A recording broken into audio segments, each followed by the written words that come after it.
Yeah, I mean, I should get it filled. I should get it filled.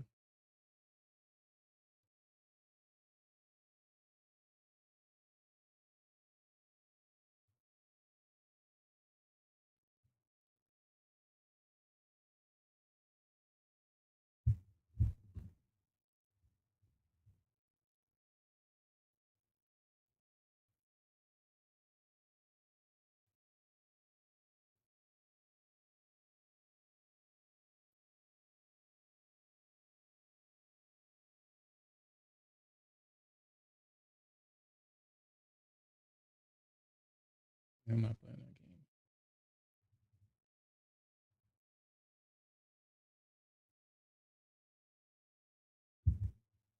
that game.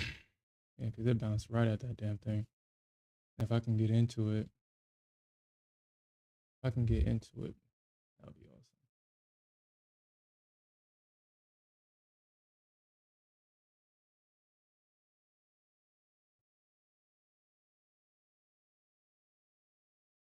Nah, like I said, I'm not doing that no more.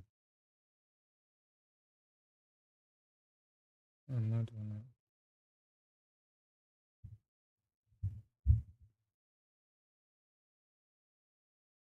I just accept the loss if it happens. I'll just get the money back. Going like super tilt like that. Yeah.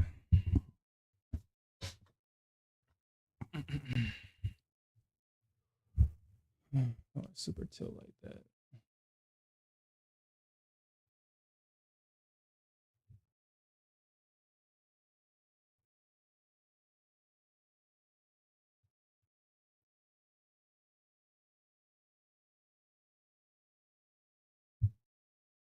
I mean, technically that's it right there. Technically.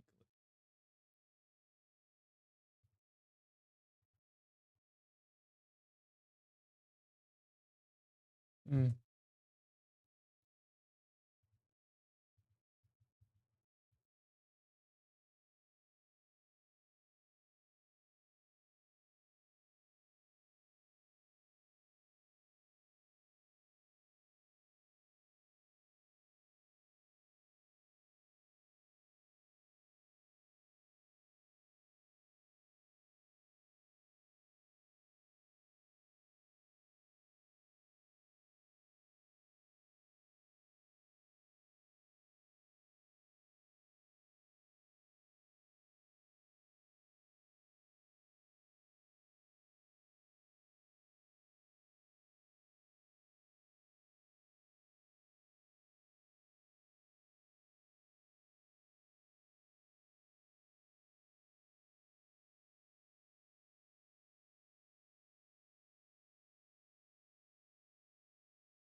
Yeah, that's as low as I'll go.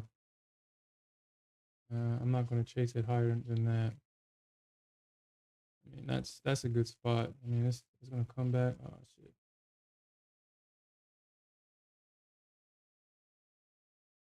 Mm.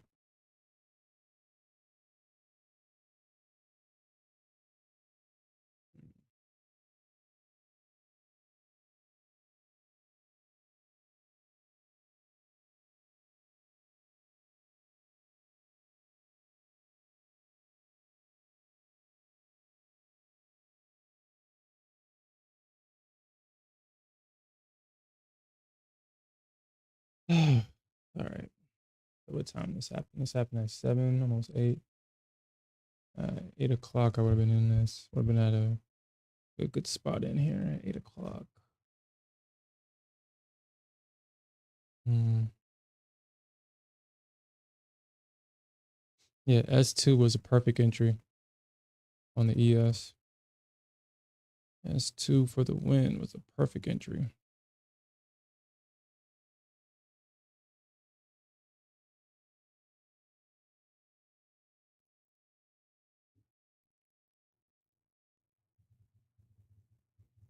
All right, so let's look at gold.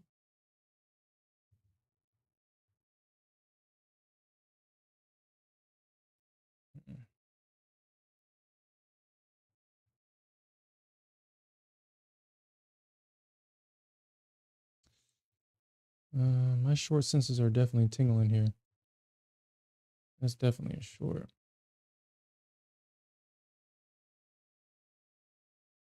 It's definitely.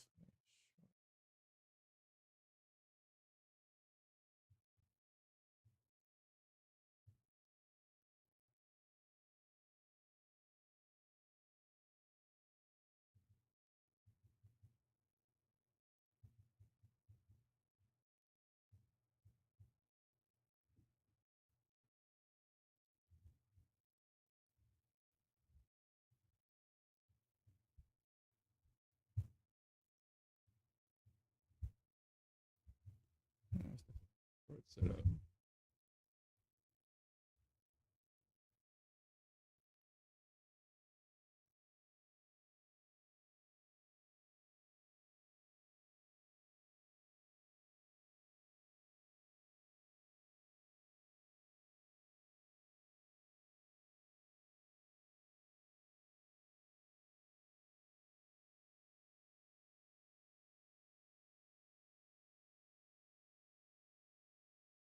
Because you can always, I mean, even if you make a mistake, you can always get back.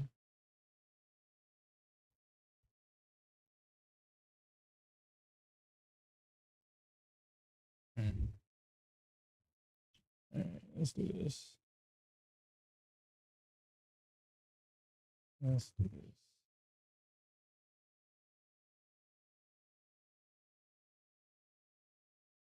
Oof.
It's like January 18th is option expiration.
I mean, shit.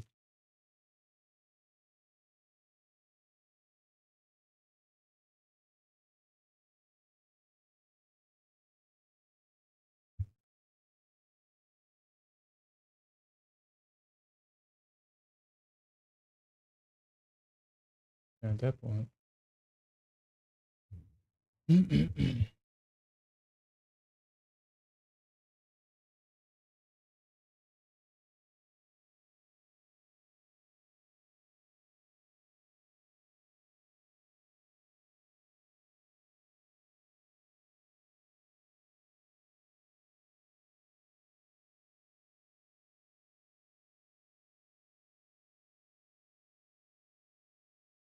I don't know why the CFTC did this now.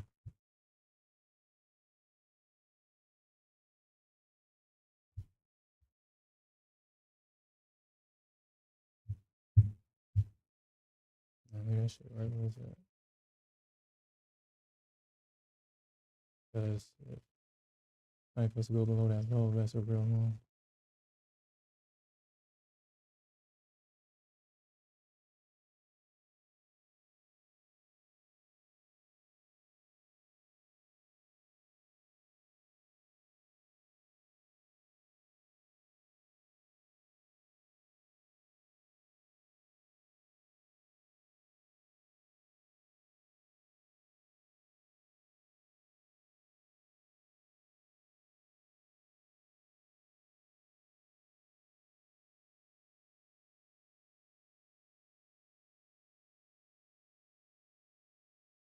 At least a real bounce.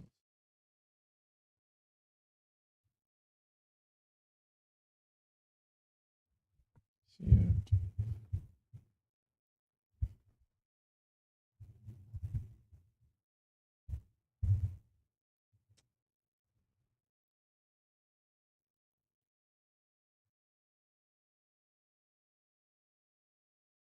It's like,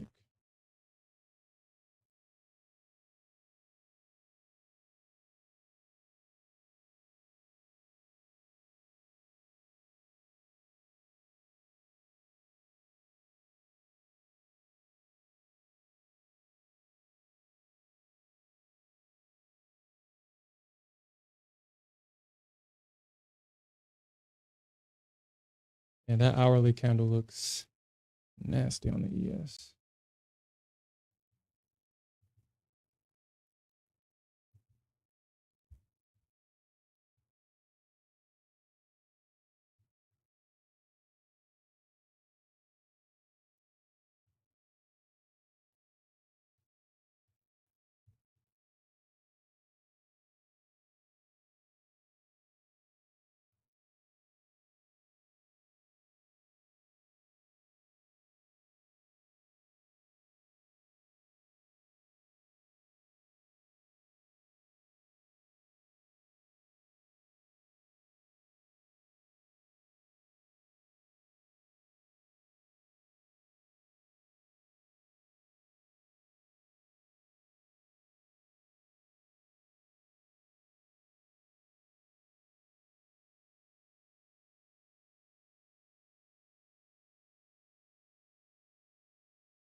Damn, what a pump on CL.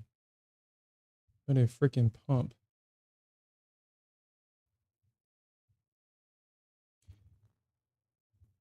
If the bulls don't hold this,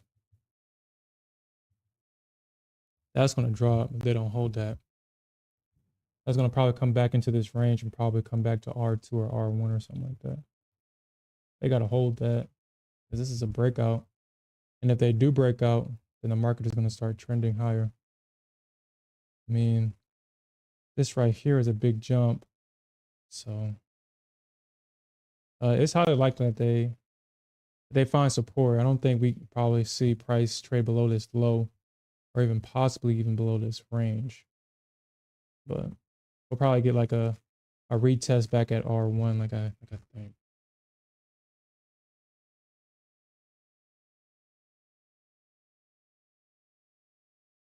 Mm.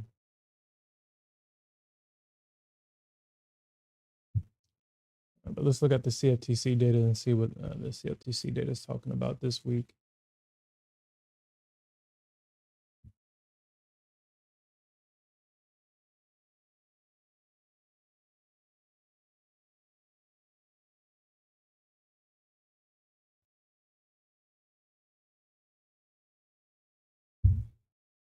Let's see what it's talking about this week.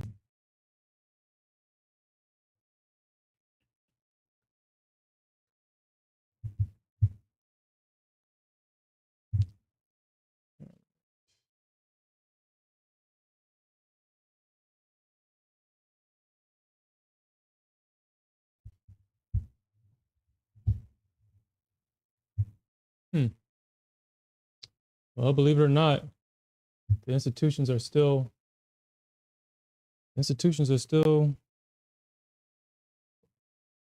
long.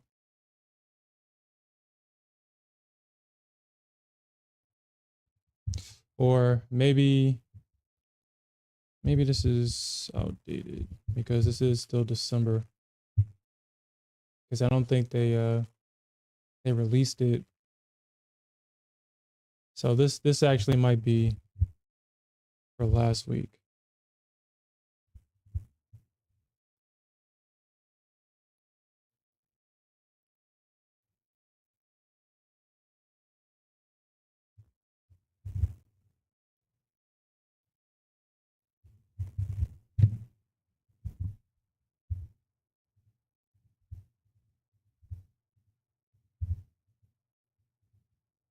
Mm.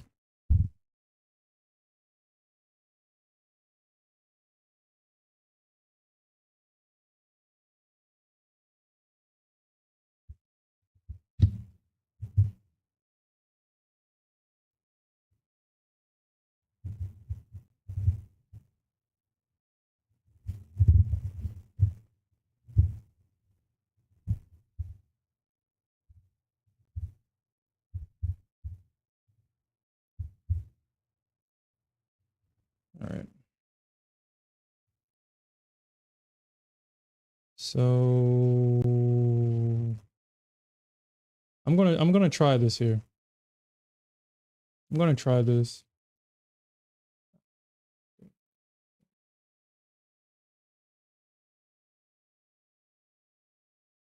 I'm gonna try this. I'm gonna go long here. I'm going long with my stop underneath this low.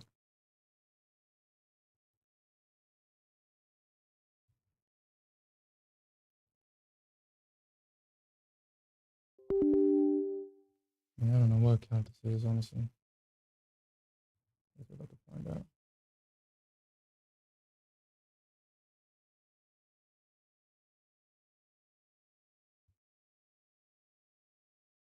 Yeah, I'm gonna play this position like this. Stop underneath this low. I'm betting that we at least get back up. At least to test the bottom of this range right here. If not, my stop is in the right spot.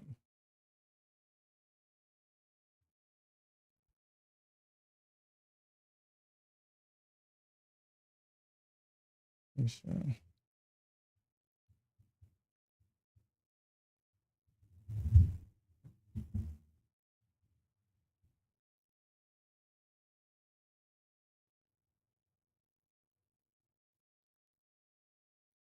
Mm.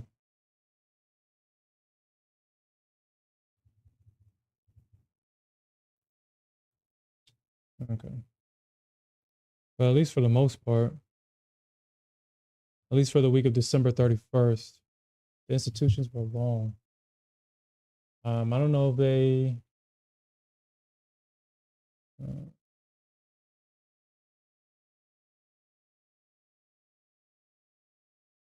Oof.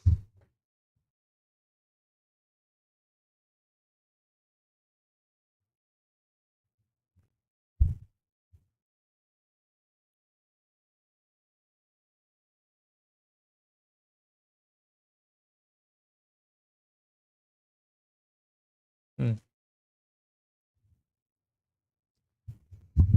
Yeah, I don't know what they're doing here. They don't have last week of December. For whatever reason, they only have the week of December 31st. So they only have the week of the December 31st, and we already traded the last week already. We traded this already. We traded that already.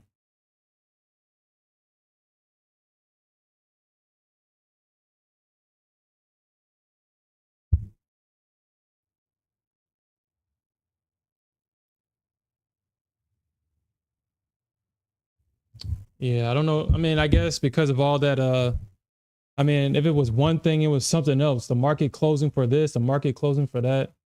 And so I'm guessing that that just threw off the schedule. And unfortunately, for people that collect the CFTC data and trade by it, uh, they don't have it for this week. So hopefully they release two so they can catch up a little bit.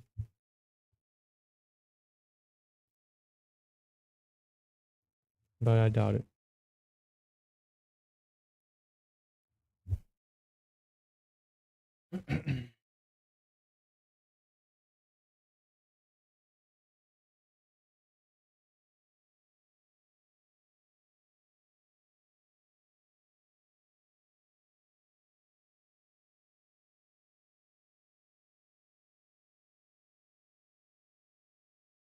Yeah, I'll trust it.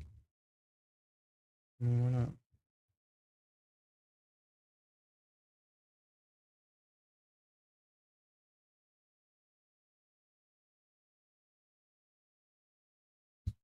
Where we at right now?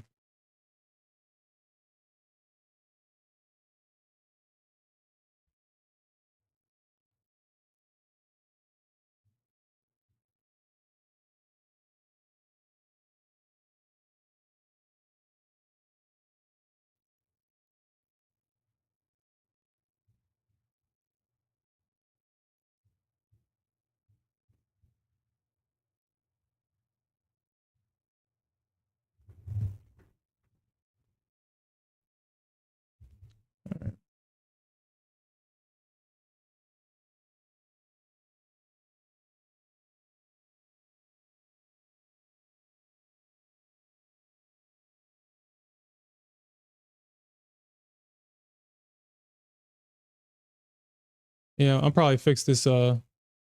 I could have sworn I did this already. I could have sworn I fixed this. I guess I didn't. I thought I drew the ranges for the Nasdaq. Thought I did, but I guess I didn't. Or maybe I did. Oh, I'm probably at the wrong one. I was like, I know I did that. Yeah, okay. So I drew the ranges. I was like, I know I did.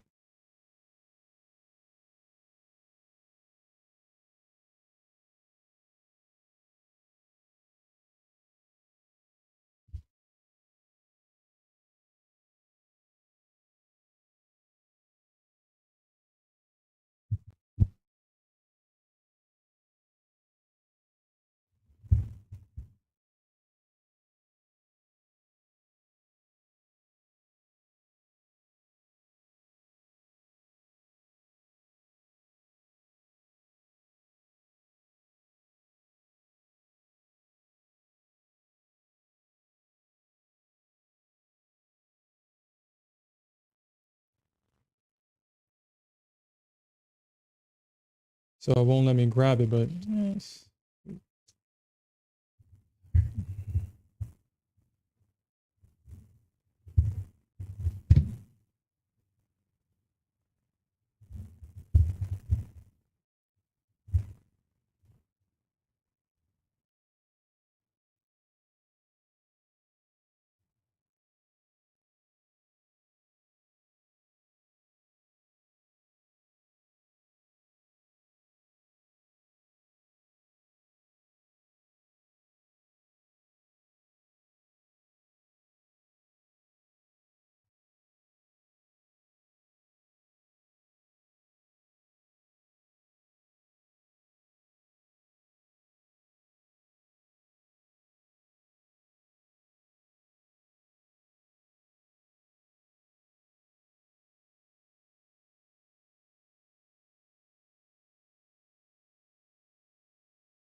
Looks like my gold short is actually working out right now. Looks like my gold short looking really good right now. A really good short on gold. One thing gold doesn't do is lie. You don't ever have to worry about having to second guess your position on gold. You just have to be patient for the setup. Just gotta be patient for the setup on gold. Now, it's highly likely that I'll probably only get 2 targets filled on this gold position. These 2 targets right here is probably like maybe because it's highly likely that either participants is going to come in at 714 or 13 here at S1, or I mean, it's highly unlikely. Well, I mean, we did get a big move down. They came back, they rebalanced, they broke structure to the downside, but they swept the liquidity right here. So it is possible that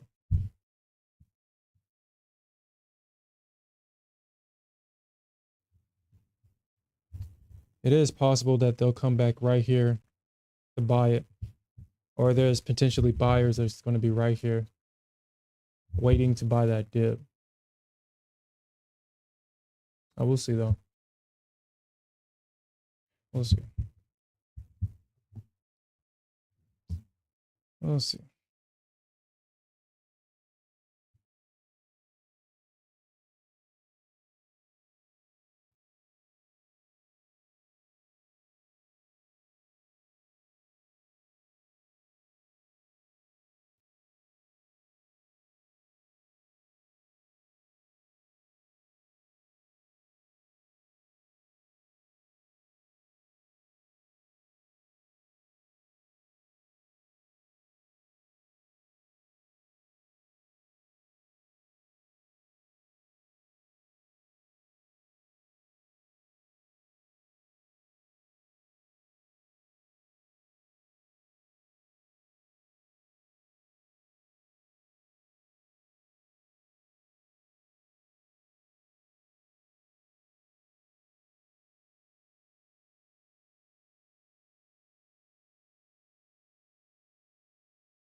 Dude, that is crazy that he got it like that.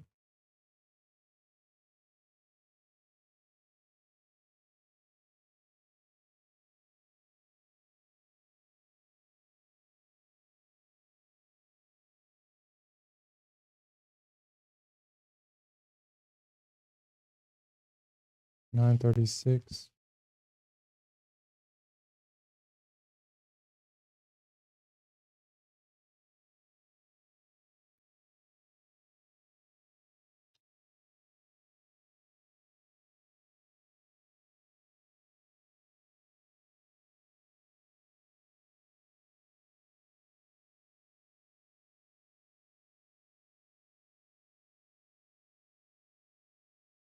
Yeah, I mean, I think we probably get one more, at least one more test of this range right here.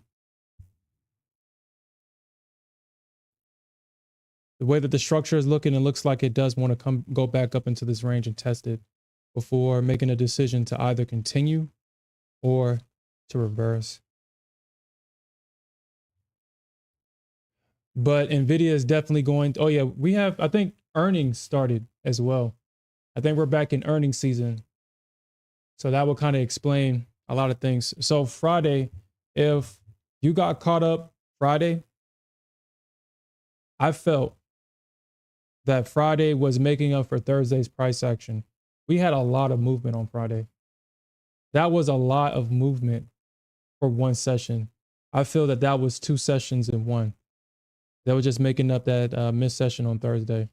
You had a big move down, then out of nowhere, you had a big move up, and then you had a big move right back down. Honestly, so I was trading my competition account from Blue Sky, and during Friday's session, if I would have allowed it to close, I would have been in first place. I was up like $6,200. I would have been first place in that competition. I ignored this block of price action right here because of all this bullish momentum. I felt that we was going to get a break of this, even though it never happens. And yet, and this is why I try to only trade the Nasdaq and the sim, because when she starts getting crazy, you just stop paying attention to stuff like this. I saw this right here on Friday and was like, okay, we can break that. If we break this, we're going to go to at least 230. And if I had closed this position right here and just walked away from the day on Friday, I made so much money. I only blew one account, which, well, two accounts. If you count the competition account and one of my Apex accounts, I blew two accounts and I walked away with four. I think I was up about 15K on the day. I was up 6K in this account, then I blew it. And then I was up in that other account 4K, and with that stupid trailing drawdown on that stupid drop, I blew that. So, I mean, I made like over 20K on Friday. But like I said, I lost two accounts. But I managed to survive with four. And over the weekend, for whatever reason, the YouTube algorithm thought it was important for me to watch, or it started to suggest gambler crash outs, gambler rage videos. And I've been binging those for like the entire weekend. And I'm not going to lie, I thought I was gambling. No, I'm not gambling. I just call it gambling. I've seen what gambling does to people. And I'm going to take that as a sign. And I thought that I should share with you guys. I'm going to take that as a sign. I don't want to get that far. I mean, gambling is fun. I do it responsibly. I don't allow it to tap into funds that's going to change the lifestyle of my family and the people that depend on me. I just gamble my disposable income, and that's it. And once that's tapped out, you know, I'll just wait until, you know, that disposable income replenishes, as long as I'm not touching my livelihood money. But man, some of these guys were going crazy. Absolutely crazy. Like, I'm talking about losing 100K, 400K, 800K in a session.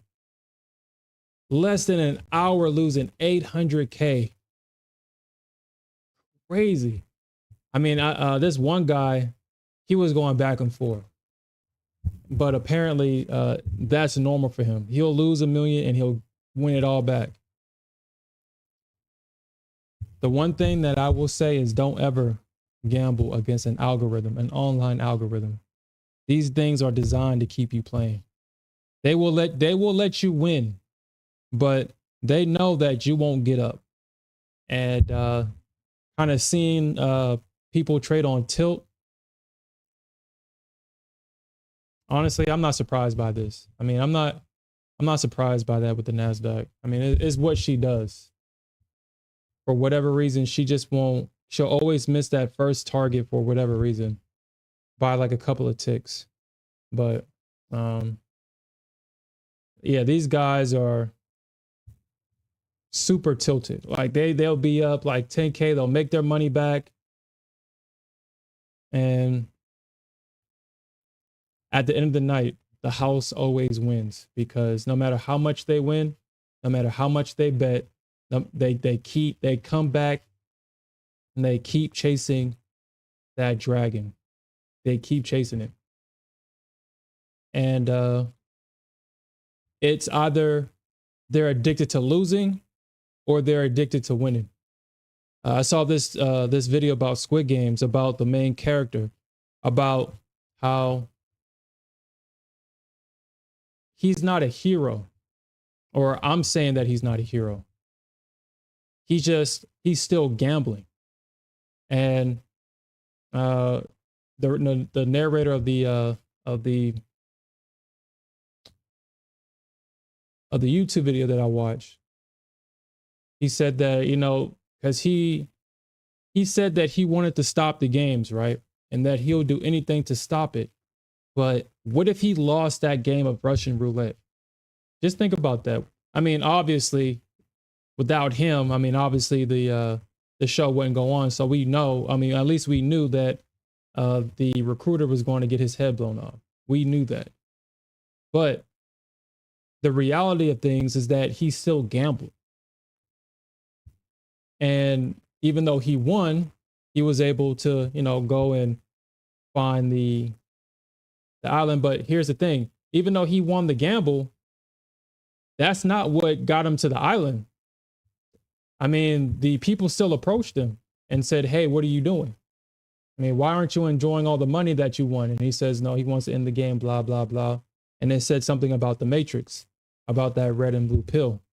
And I was actually thinking about that as well, about how we're all kind of still given that red or blue choice. I mean, that red and blue choice is symbolic, is very symbolic, masculine and feminine energy, stuff like that. And the presenter is always saying you have to choose one, but there's always a third option. You don't have to participate. You don't have to choose either one. You can always walk away. But the game master knows that you'll never walk away. Only a few people have learned the art of not participating in a game that the odds are not stacked in their favor. Only a few. But they know that you'll keep playing. And I saw that in those videos. I saw the algorithm. I saw how the house will let you win, knowing that you'll keep playing. And then once they get you tilted, once they get you chasing a loss, they won't let you win again, because they know that you'll keep losing and you'll keep depositing more money.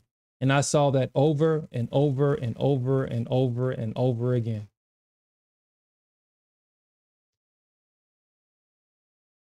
And this is in blackjack, online blackjack.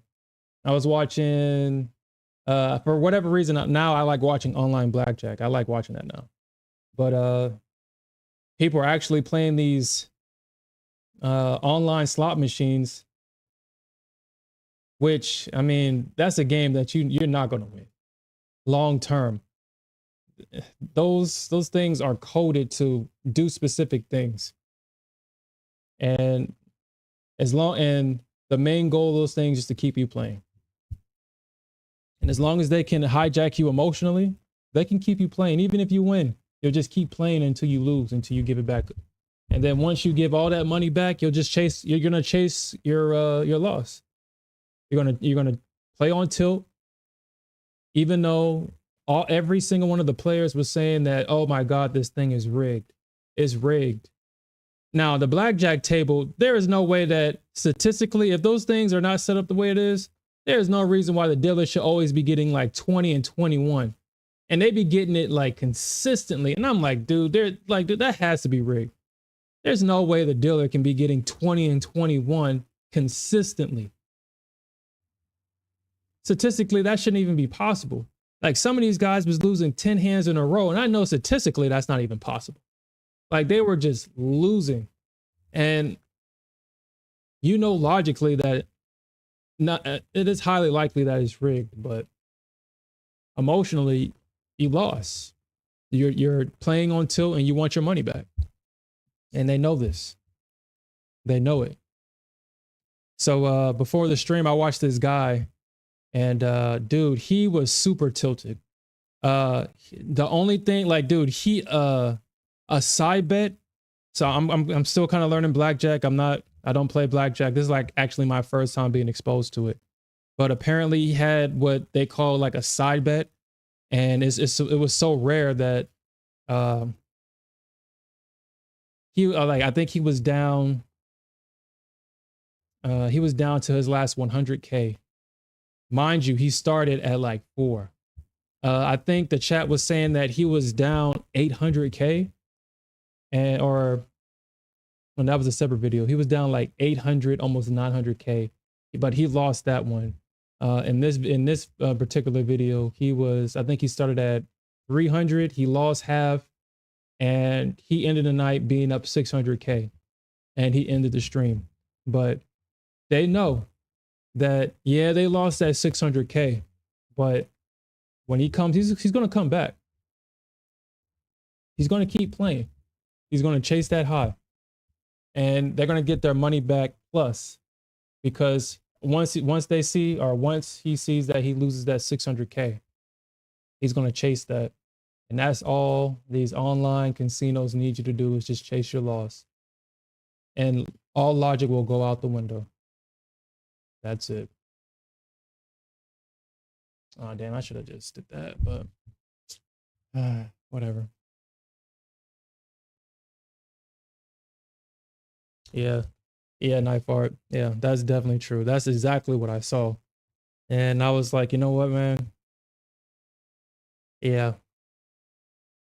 Gambling is fun, but for whatever reason, now I don't see it as fun anymore. I guess I see how deep and dark it gets. So I guess I won't be doing it no more.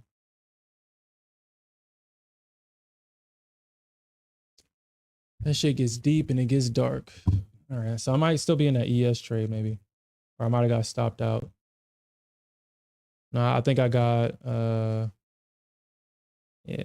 got like a couple of points.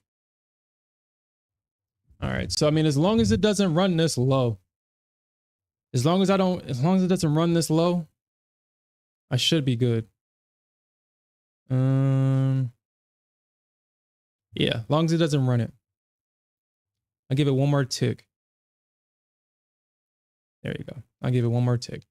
I should be good in this. But if we do see a run, then it is highly likely that we will be going lower.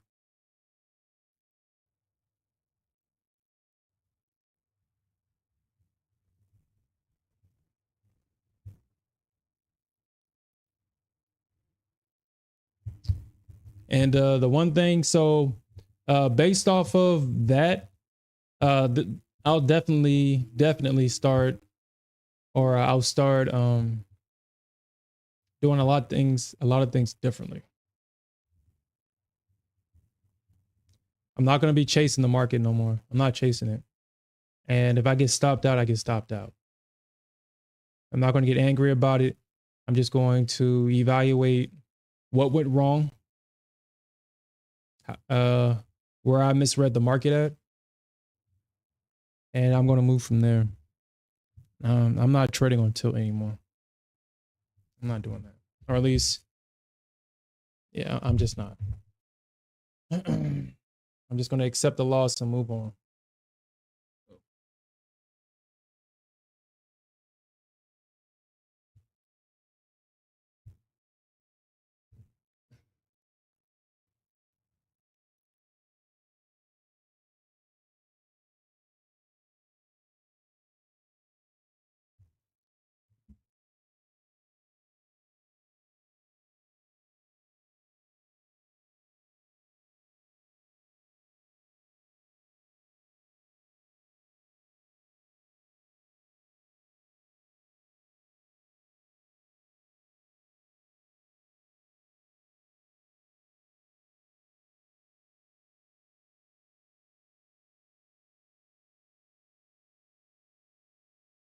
Mm.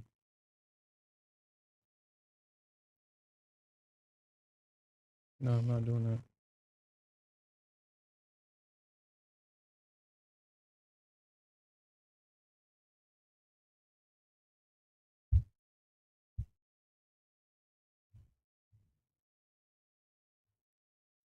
Have a good night, Night Fart. Have a good night. Yeah, yeah, blackjack, for whatever reason, yeah, it's fun to watch, but it's obvious that the online casinos are rigging the shoe. I mean, there's no way that the dealer is getting 20 and 21 consistently. And this is not just like one person. It's like it's different people, different dealers, and the dealers like they get 20s like consistently. And I know that's not statistically possible.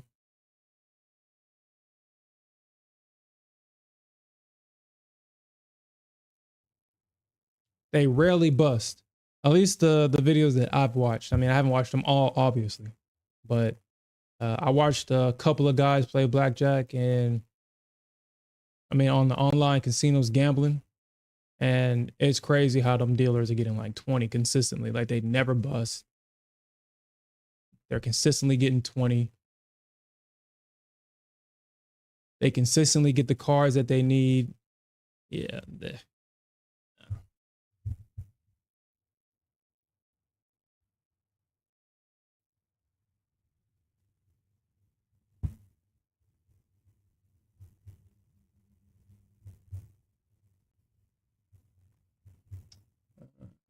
this key with Pete.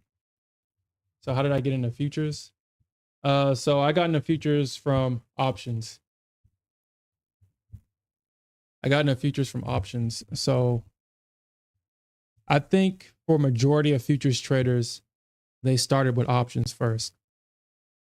If you're trading a prop account, then I would say trade futures.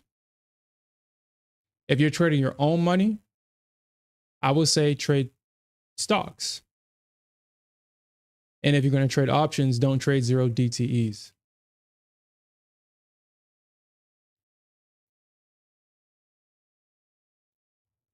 Futures are very dangerous. If for those that are new to futures, futures are very dangerous. What makes them dangerous is that you're trading on margin, you're trading on leverage. And if you don't cut your position, you can find yourself owing your broker money. Like with options, if your options go to zero, they're at zero. You don't have to worry about paying anybody. You just accept a loss. If you go negative and beyond in futures, then you're paying your broker back. Your account will get liquidated. Now,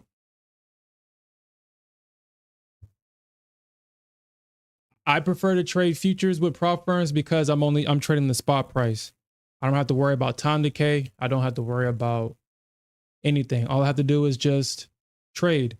Forex, you got to worry about the spread and your broker.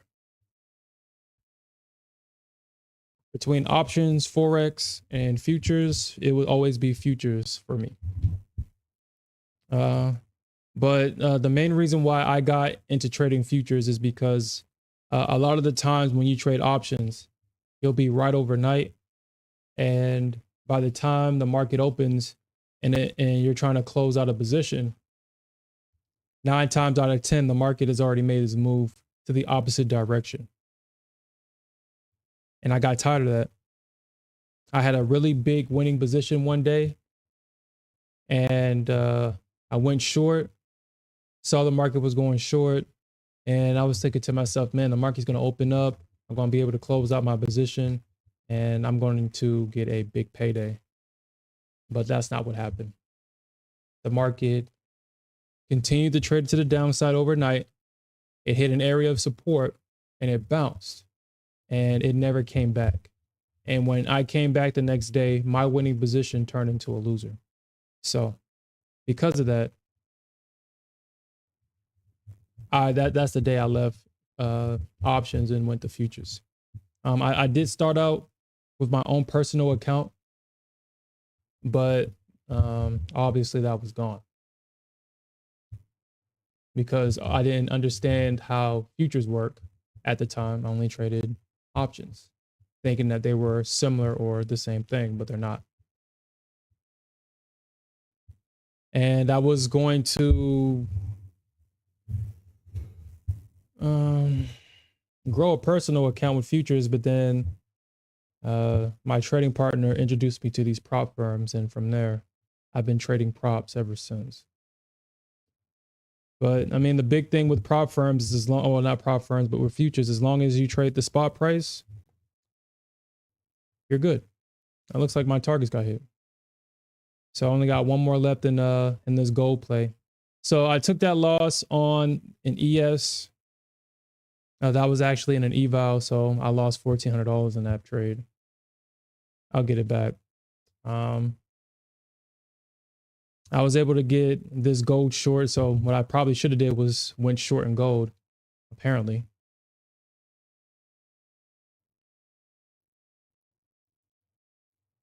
And I got one contract left. Let's see if it gets hits. But I'll probably wait until tomorrow, because obviously the market is not done doing what, I guess it's not done dropping. So I guess I might as well delete that because that's old news.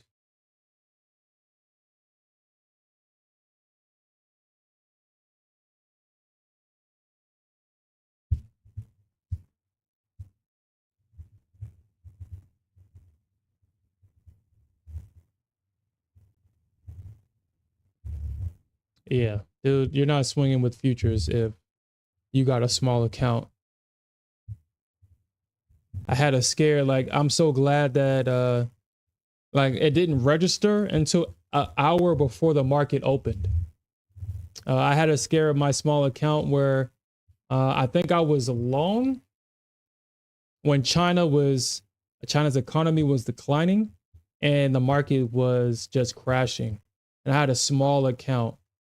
And I'm just so glad that the market did not gap down, because like I said, I didn't know I went short. I didn't know that my contract got filled and that I swung it over the weekend. And mind you, this was like a $1,000 small account with futures, which I would never recommend. Well, I mean, if I understood what I was doing at the time, yeah, no. But then at the same time, I was only trading micros as well. So, I mean, it wouldn't have been a big loss, but if it had gapped down enough, it could have been like maybe half the account. Good thing that it didn't gap down. I was able to close the position with a small loss. And good thing I did, because after I closed that position, later in the day, the market tanked. So I'm just glad that I was able to save myself from that. But yeah, only big account swing. I mean, the market is only closed for an hour, but you just don't know. I mean, a lot can happen overnight, and the market can gap down or gap up. And if it's against you, it can hurt. It definitely can.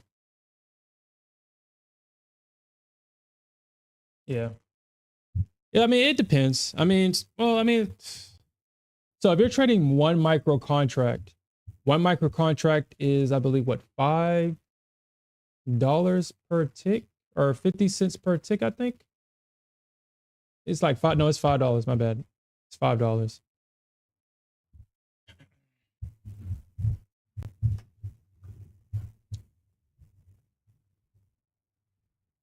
And I feel that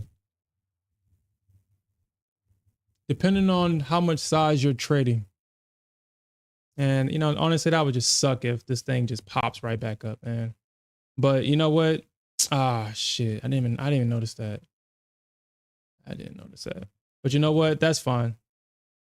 I mean, the market does this stuff. You're going to get caught in stuff like this. I mean, even if it stops me out and bounces, I mean, it happens. And I'm not going to let the market, I'm not going to go tilt because of it. Even if it does bounce, I'm not going to chase the market.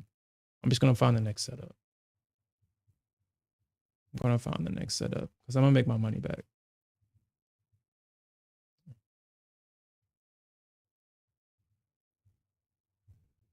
Hmm. I mean, I guess we could see a bounce like right here at 30. I mean, oh shit, actually, I think it already happened. 29. We could see that 29. I bounced at 29. We'll see.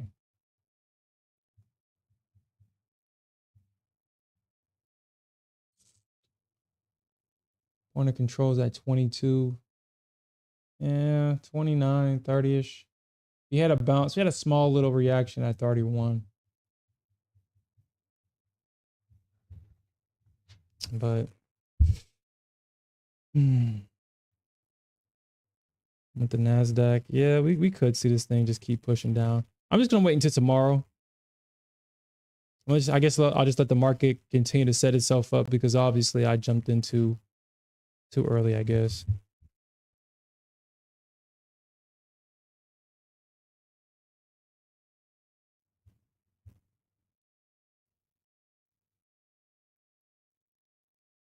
Yeah. You think so? You think we crash tomorrow? Well, I mean, let's look at that, man. Let's look because Nvidia is definitely going to be. I still got my 130 puts for Nvidia.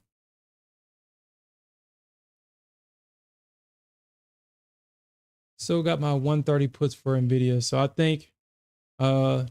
think this is where the market wants to go before we see a bounce.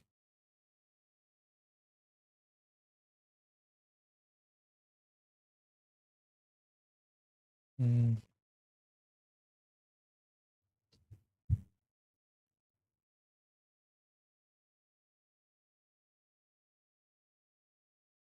Yeah.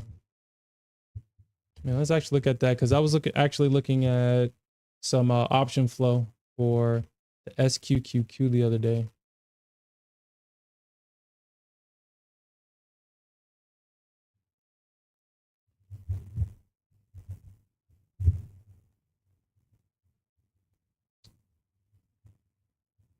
And a lot of people are buying calls. They're sweeping calls on SQQQ. Remember, if the market is going down, if the people are buying calls on SQQQ.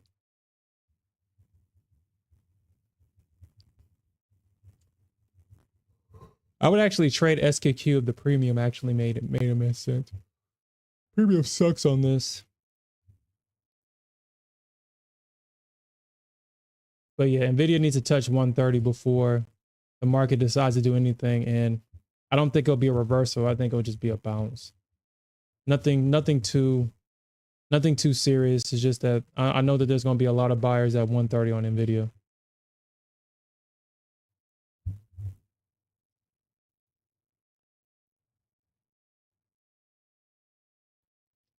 So I used to sell options.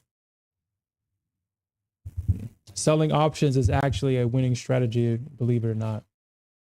You don't make as much money as buying, but when you sell options and you just collect the premium and you allow your contracts to expire worthless or to take profits at where you feel you should take profits at, selling options is almost a sure thing.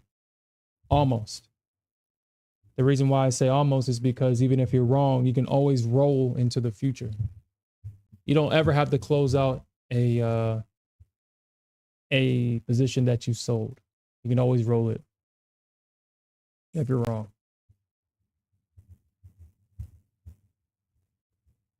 But the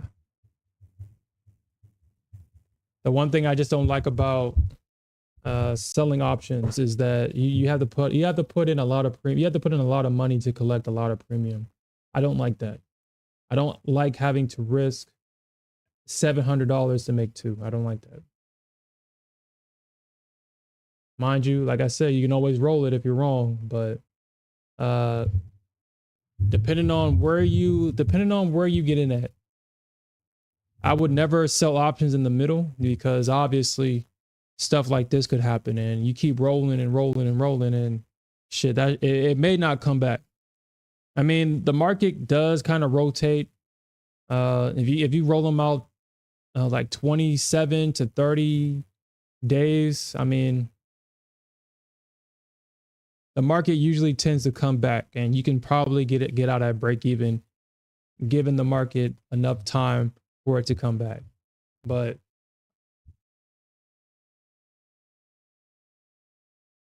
it could get dangerous if the market continues to trade. Well, no, because the market does this. It at least always comes back. It always comes back.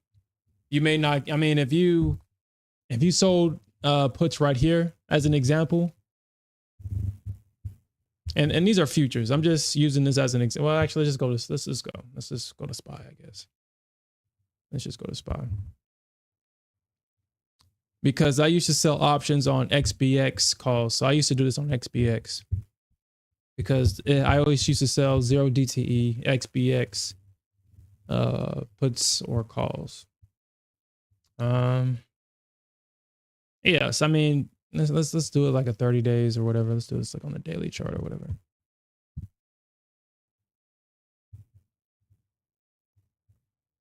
Usually a lot of people, well, the strategy that I use is 0 DTE. And if I was wrong, I would just roll it out and I would just keep rolling it until I was right. But it just required a lot of capital if you do that. Like I said, $700 to make two, 200, 250. I mean, if you get in at the right spot, if you sell them at the right spot, I mean, it's a sure thing. It's really a sure thing if you sell them at the right spot. But it's a lot of stress as well, because you already know, you know that the market can change on a whim.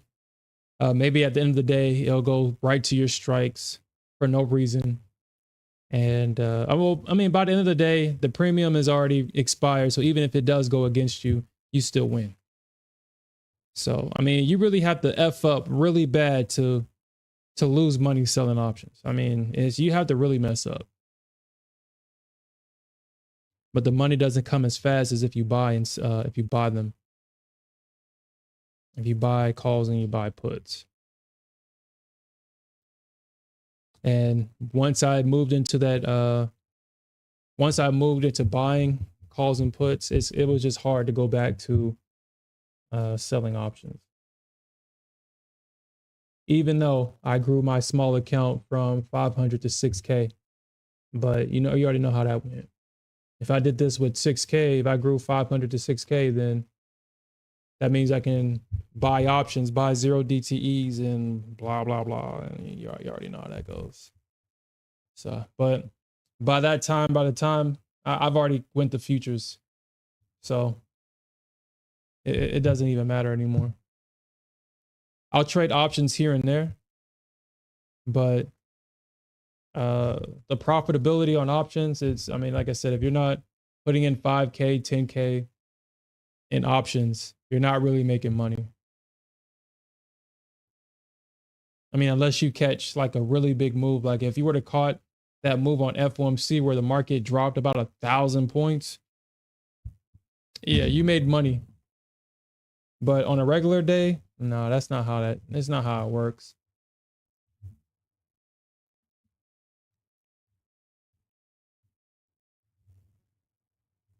Oof.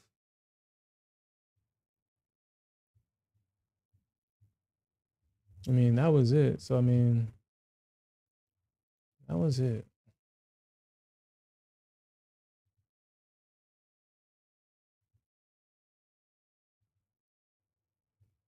Hmm.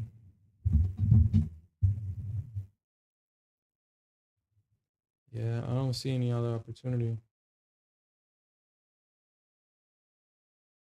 Hmm. Because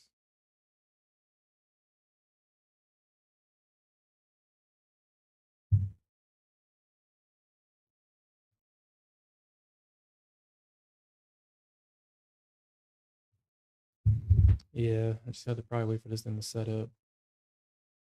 Have to wait for it to set up. Hmm.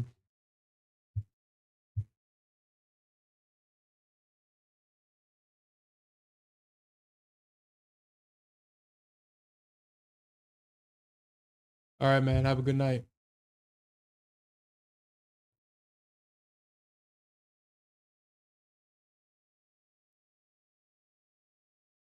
You know, actually, I never really even looked at the VIX. I know a lot of people trade it, but uh, for me, during that time when Biden first became president and we had that big drop, and as it was going up, when I was listening to the quote unquote Furus on Twitter, and it was like, man, yeah, the market is going up, but the VIX is still doing this, the VIX is still doing that, blah, blah, blah, blah, blah. The VIX was doing literally the opposite of what the market. And then after that, I was like, you know, if I'm going to make a decision, I need to be able to rely on the data. And if the VIX is saying that people are fearful in the market, and the market is quote unquote supposed to sell off, and yet the market was pumping. And this is when obviously there was when the election was coming. So obviously, I mean, we should have known that was going to happen during before an election year. The market was going to recover, but during that time, you know, all the Furus was like, I think it was his name was like Panda or some shit like that, and he was saying that, you know, the market is making a house, a chimney, all kind of crazy shit. He was saying the market was doing this, the market was doing that. Pay attention to the VIX, and he took a. I mean, I don't know if, like I said, I don't know, but if he did, obviously he would have to have closed it or his account got liquidated because he kept shorting and the market kept going up higher. And everybody was talking about the VIX. So I think after that, I just never paid attention to the VIX because obviously it don't mean nothing if people are quote unquote fearful and yet that shit, the market was still going up. So, I mean, I mean, it did touch that level, but like I said, I'm not going to chase the market. I mean, if it just stopped me out, then, I mean, it stopped me out. I'm not going to chase it. I'll just wait. I'll just hold the L until tomorrow, let the market set itself up, and I'll just go from there.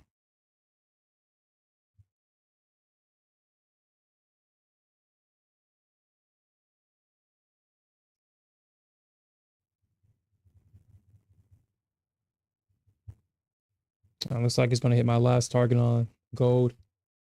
Here, let's see.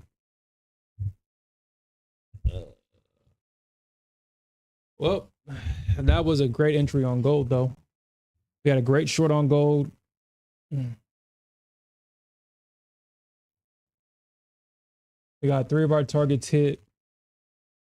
They may bounce it here, though. We'll see.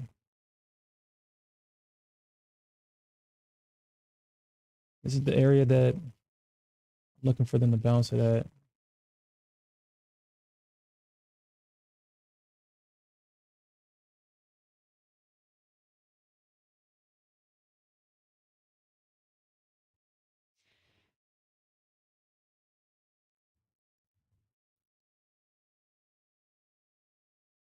And we can look at it. It says UVXY. We can look at it. UVX. Oh, that's futures. That's futures. That's futures. Wow. That's futures. UVXY. UVXY. Isn't this? Yeah, it's futures. Yeah. All right. I think the market picked my pocket on this one. Something told me to just to kind of, yeah, I think the market may have picked my pocket on this one. Well, again, I should have probably just waited. Oh no, that was a good setup. It just didn't work out this time. That was a good setup. It made what appeared to be a strong low. The market looks like it was trying to make its way up. It just didn't work out this time. That's it. That was a good setup. I would say, well, okay, so again, do what you want. It's your account. But I will wait for them to try to find support above 2390. There's definitely going to be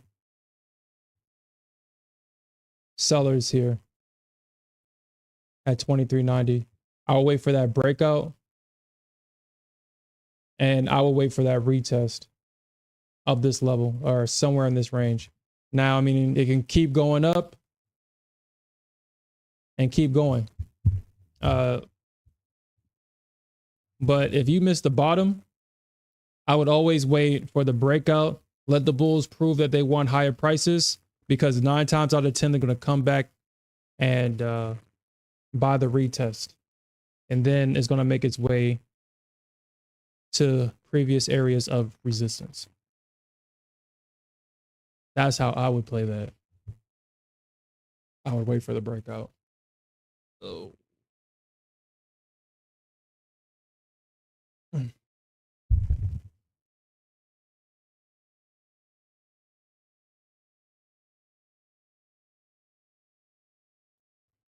The market is definitely trending though, but the market is still in this range. It's still trading in this range. You need for the market to break out of it for higher prices, because if they fail to break out of this range, then price is going to make its way right back down.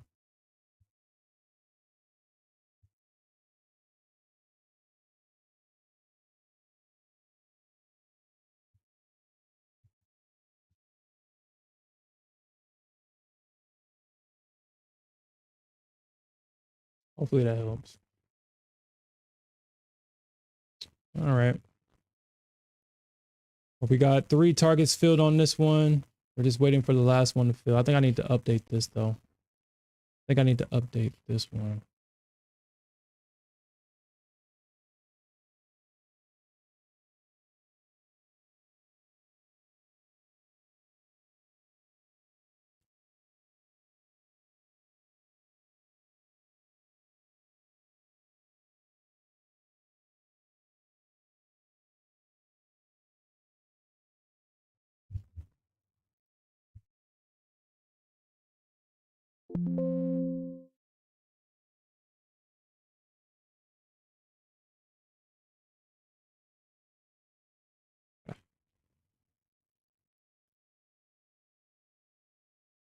Okay.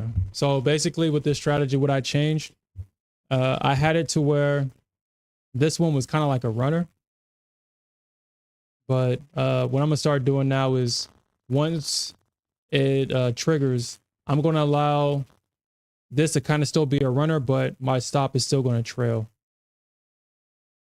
And this one kind of trails it closer. That's the only thing. So let me actually.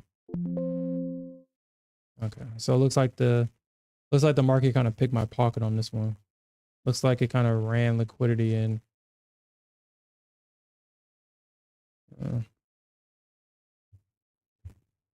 We'll see. We'll see what happens. No problem, Joe. And Dwayne, I use NinjaTrader 8. It's the only platform that I trust to trade on futures. I mean, there's others, but this is a very powerful platform. A lot of tools that I have yet to find in any other platform.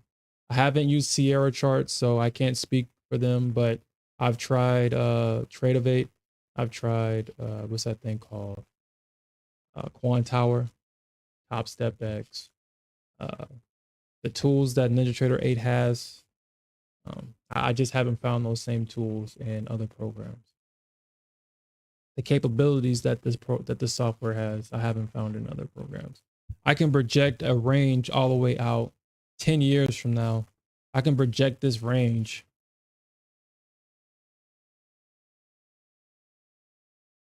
up until 2029. I can have this thing go out and it'll project that far.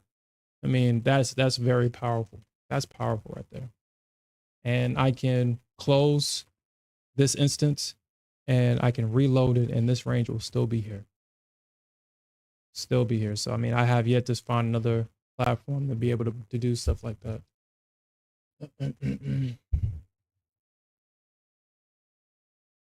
And I have the lifetime license as well. So if you have the lifetime license on NinjaTrader 8, they do give you a little bit of deal on commissions if you're trading on your personal account.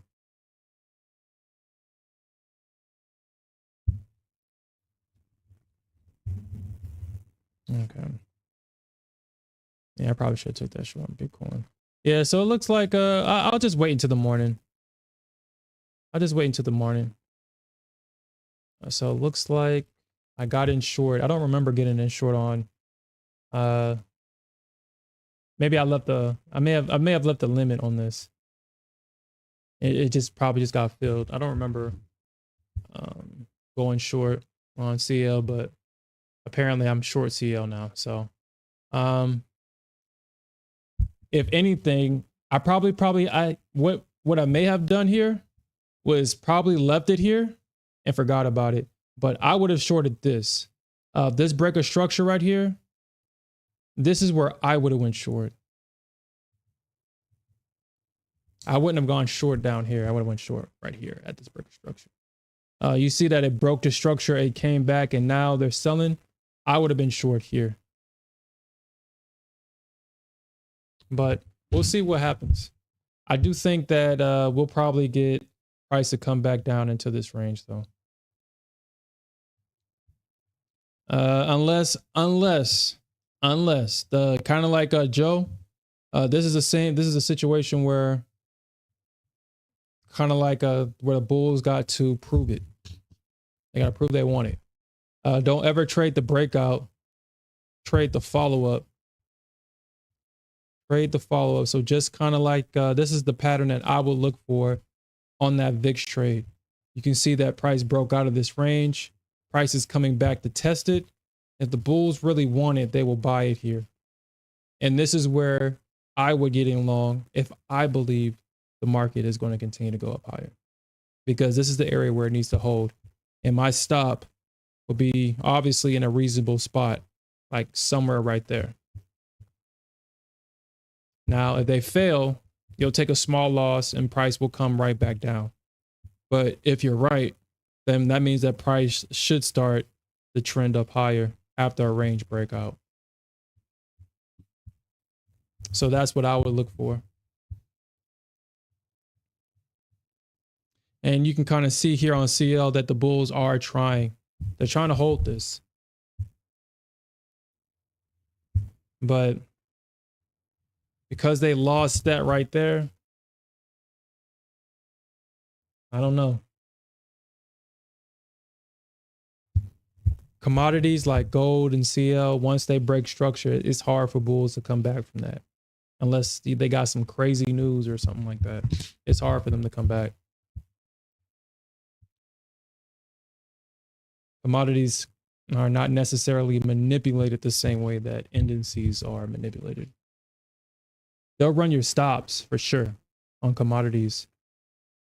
But unless there's like news or something like that, I mean, once the market is in a downtrend, it's in a downtrend. You can see that the Bulls try to buy it up right here, but I mean, once it's in a downtrend, it's in a downtrend. It's going to supply, or it's going to demand. It's going to supply. Commodities kind of do the same thing over and over again. If you're a commodities trader, you have to be really patient. But I mean, if you can get in at a good spot,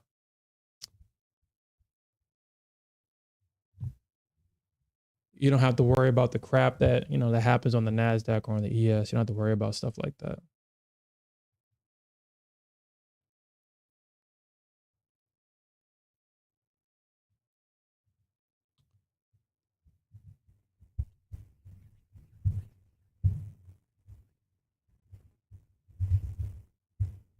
Oh yeah.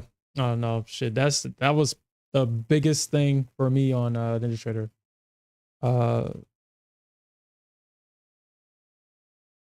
One of my biggest concerns when I switched from options to futures is that I thought I had to trade futures the same way I traded options.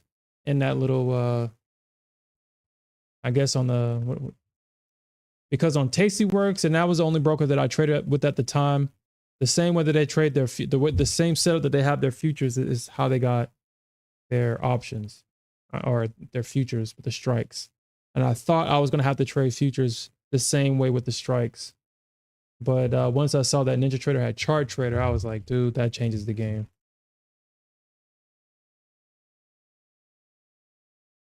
Trading on the chart is everything. Sometimes I will trade the DOM, sometimes, but honestly, there's really no point, in my opinion, when I can trade the chart.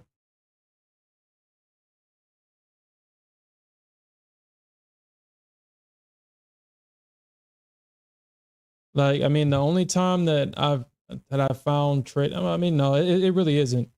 I think I was playing with the DOM the other day, and what I liked about the DOM is that I could just put my order wherever I want on the DOM and just wait for it to get hit. But you can do the same thing on the chart. It's the same thing. So it's like, I mean,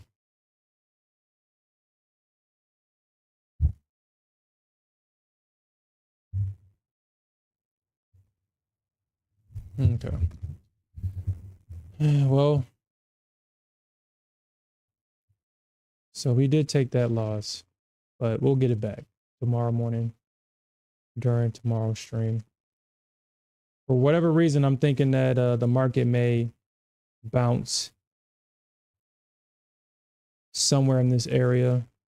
I'm going to make the assumption that 800 is going to be a very strong level for a while.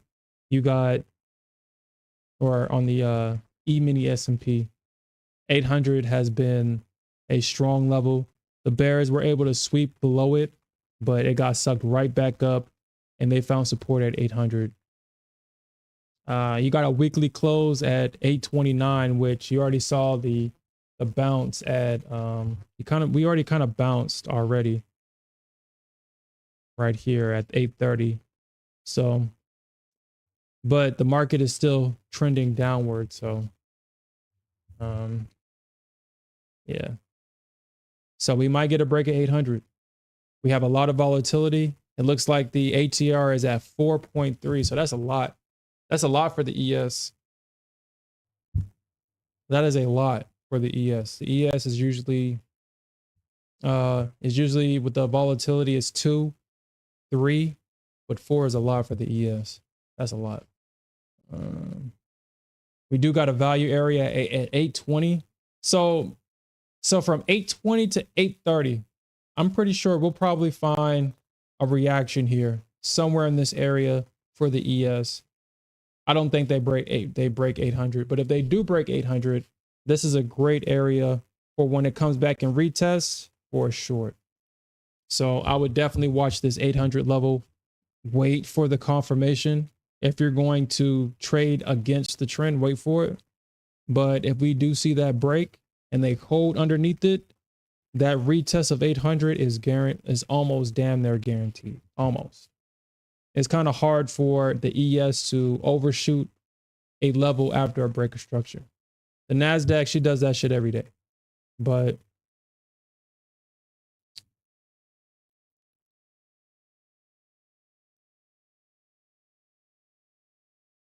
yeah, I'm thinking 800, 760 seems like a very strong level right here for the Nasdaq, 760. So I will keep my eyes on that. 760 to about 790 to 760. I would keep my eyes on this area for a potential bounce, not a reversal, but a bounce. And if we do see a break below this level, a retest of it will be a great short. But all right, guys, that's all I have for tonight. We'll definitely come back tomorrow. Unfortunately, we didn't have any CFTC data for this week.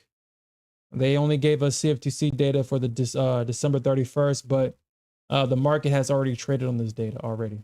So hopefully they catch up. But I guess until then, yeah, I mean, there's really nothing that we can do. So I appreciate all that joined, and we'll definitely come back tomorrow morning. With that said, peace out, everybody.